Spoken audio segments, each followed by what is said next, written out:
On the morning of January 26, 2020, Kobe Bryant and 8 others, including his 13-year-old daughter Gianna, were killed after their helicopter crashed into a hillside in Calabasas, California. The group was on its way to a youth basketball tournament in Thousand Oaks, California, at Bryant's Mamba Sports Academy at the time of the tragic accident. While the Los Angeles County Coroner's Office determined that the cause of death for all 9 victims was blunt force trauma, the official cause of the crash itself is still under investigation.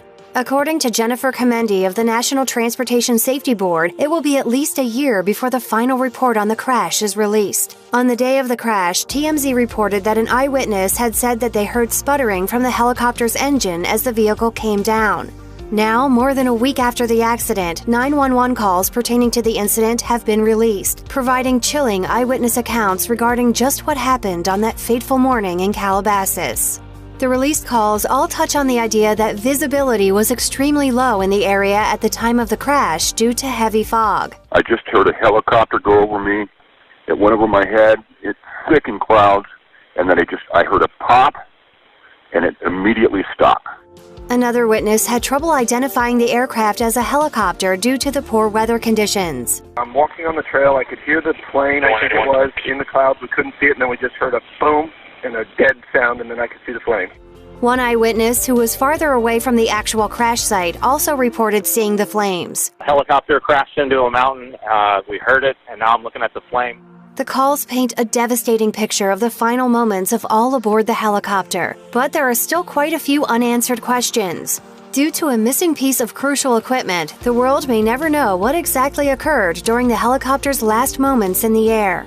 At the time of the fatal crash, Kobe Bryant's longtime pilot of choice, Zobayan, was flying the helicopter. According to the Los Angeles Times, the 50-year-old was described as the chief pilot at Island Express Helicopters, the company that owned the helicopter involved. Zobayan, an experienced pilot who actually flew Bryant to his final Lakers game back in 2016, had more than 8,000 hours of flight time under his belt.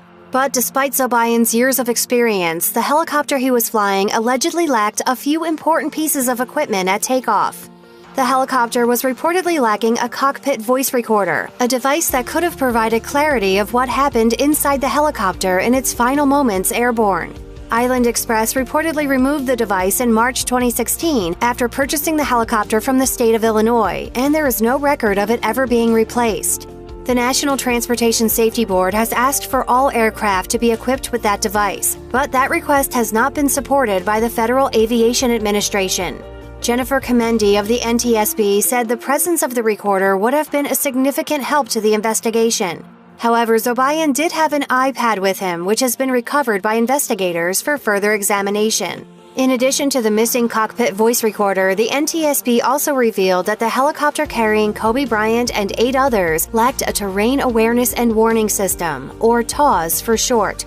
According to the New York Post, a TAWS device would have made an audible alarm in the cockpit as the helicopter neared dangerously low terrain. This helicopter crashed in very thick fog right up against the side of a mountain, and it would have given audible alerts as well as a visual display. However, even though the TAWS was not installed, the Post reports that there was a GPS-based warning system on board. One air safety consultant told the New York Times that it's too early in the investigation to know whether the system could have helped prevent the crash from happening. In light of the tragic accident, Island Express Helicopters has suspended all services. On January 30th, the company posted the following message on its website. The shock of the accident affected all staff, and management decided that service would be suspended until such time as it was deemed appropriate for staff and customers. While a final report on the helicopter crash is not expected anytime soon, a preliminary report is slated to be released. Hopefully, it will shed more light on the devastating accident and provide some sense of closure to the